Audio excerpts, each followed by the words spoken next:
ចូលដល់ខែត្រជាក់និយាយពីថាចង់ញ៉ាំទឹកស្លរៀងក្តៅៗក៏មិននឹកឃើញថាស្លសម្លម្ជូរផ្លែចេកញ៉ាំតែម្ដងដោយសារតែខានញ៉ាំយូរអញ្ចឹងហើយក៏មកស្លវាញ៉ាំសាជាថ្មីម្ដងទៀតចំពោះមុខម្ហូបមួយនេះយូរគឺខ្ញុំស្លញ៉ាំតែម្ដងទេ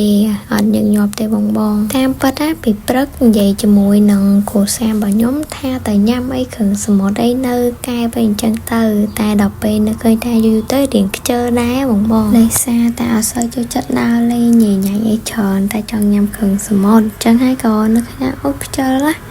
ចឹងក៏មកទិញញ៉ាំធ្វើញ៉ាំអីទិញទុយខ្លួនឯងអញ្ចឹងទៅចាសំខាន់និយាយក្នុងវីដេអូខលឲ្យគាត់បានទិញយកមកធ្វើញ៉ាំទេគឺតែញ៉ាំនៅកន្លែងគេតែម្ដងទម្លាប់អាក្រក់មួយរបស់ខ្ញុំគឺជាអ្នកធ្វើវីដេអូប៉ុន្តែនៅពេលដែលខ្ញុំទៅញ៉ាំអីមួយគឺខ្ញុំមិនដែរថតទេតែបើតែខ្ញុំធ្វើម្ហូបខ្លួនឯងនៅផ្ទះគឺខ្ញុំថតអញ្ចឹងហើយទៅធ្វើឲ្យខ្ញុំហ្នឹងវាអត់មានវីដេអូក្នុងការផល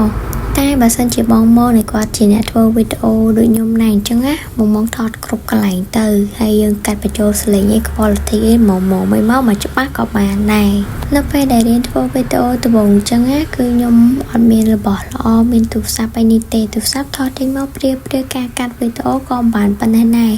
តែមកដល់ពេលនេះគឺខ្ញុំមានអារម្មណ៍ថាវីដេអូខ្ញុំក៏ធ្វើបានល្អហើយ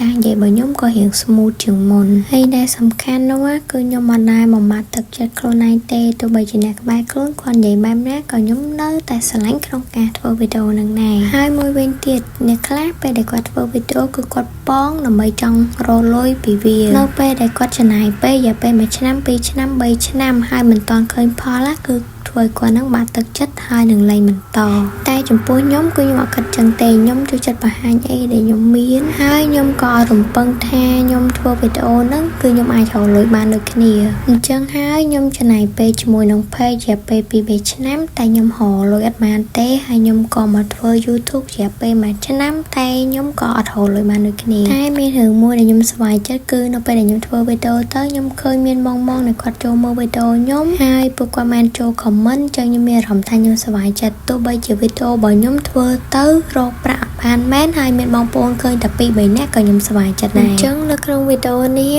បើសិនជាបងប្អូនអ្នកគាត់ចូលចិត្តនៃការធ្វើវីដេអូរបស់ខ្ញុំបងកុំភ្លេចចូលទៅ Subscribe Channel YouTube ហើយនឹងចូលជួយទៅ comment ម្នាក់មួយឲ្យមានឯម្នាក់មួយផងដើម្បីលើកទឹកចិត្តឲ្យខ្ញុំបន្តនៃការធ្វើវីដេអូបន្តទៀតអញ្ចឹងណាបងដោយសារមិនមែនមានតែខ្ញុំឬក៏បងតគ្នាទេនៅពេលដែលយើងធ្វើវីដេអូហើយអត់មានអ្នកឃើញសោះហើយធ្វើទៅ